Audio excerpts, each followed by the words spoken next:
السلام علیکم، فخر نیوز کے ساتھ میں ہوں سعدیہ بطول۔ سب سے پہلے شامل کریں گے آج کی اہم خبریں۔ ایرانی سپریم لیڈر خامنائی کو کیسے شہید کیا گیا؟ نیو یارک ٹائمز کا تہلکہ خیز انکشاف۔ رپورٹ ایم ڈی سندھ، فخر نیوز عباس شیرازی۔ CIA کئی ماہ سے ایرانی سپریم لیڈر خامنائی کی جاسوسی کر رہی تھی۔ CIA کو انٹیلیجنس ملی کہ ہفتے کی صبح ایرانی سپریم لیڈر خامنائی اعلیٰ ایرانی عہدیداران کے ساتھ اہم میٹنگ کرنے جا رہے ہیں۔ CIA نے اپنی انٹیلیجنس، جس میں خامنائی کی لوکیشن بارے اعلیٰ درستگی پائی جاتی تھی، اسرائیل سے شیئر کی۔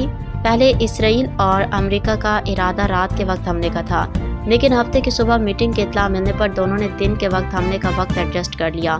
ایران بھی صبح کے وقت حملے کا نہیں سوچ رہا تھا۔ ایران کو یہی غلط فہمی تھی کہ حملہ ہوگا تو رات میں ہوگا۔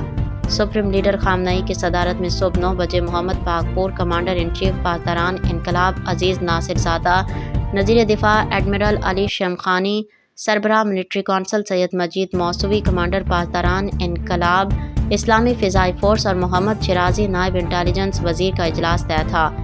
ہفتے کی صبح 6 بجے چند امریکی جنگی جہاز تل ابیب سے نکلے، جو طویل فاصلہ طے تک مارچ کرنے والے انتہائی جدید اور درست نشانہ لگانے والے ہتھیاروں سے لیس تھے۔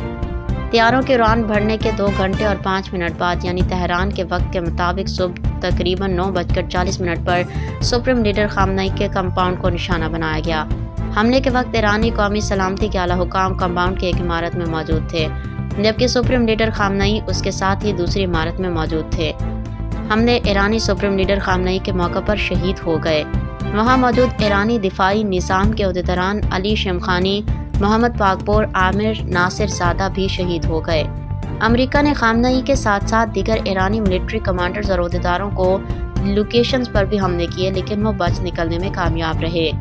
حیران کن بات یہ ہے کہ CIA کو اس سورس نے خامنائی کی لوکیشن بتائی، جس کی ریکی پر اس نے جون میں اعلیٰ ایرانی شخصیات کو نشانہ بنایا تھا۔ وہ جاسوس 6 ماہ بعد بھی ایرانی حکومت کا حصہ ہے، لیکن ایرانی انٹیلیجنس اس کو پکڑنے میں ناکام رہی۔ یہ واقعہ امریکی بدمعاشی کے ساتھ ایرانی انٹیلیجنس ناکامی کا بھی منہ بولتا ثبوت ہے۔ مزید اپڈیٹ کے لیے دیکھتے رہیں فخر نیوز HD۔ سید ما، مولای ما، من جان ناقابلی دارم،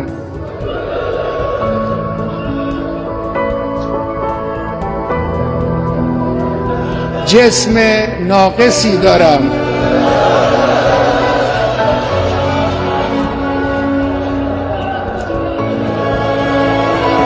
اندک آبرویی هم دارم که این رو هم خود شما به ما دادید. همه اینها رو من کف دست گرفتم، در راه این انقلاب و در راه اسلام فدا خواهم کرد. اینها هم نثار شما باشه. مزید خبروں اور اپڈیٹس کے لیے دیکھتے رہیے فخر نیوز HD۔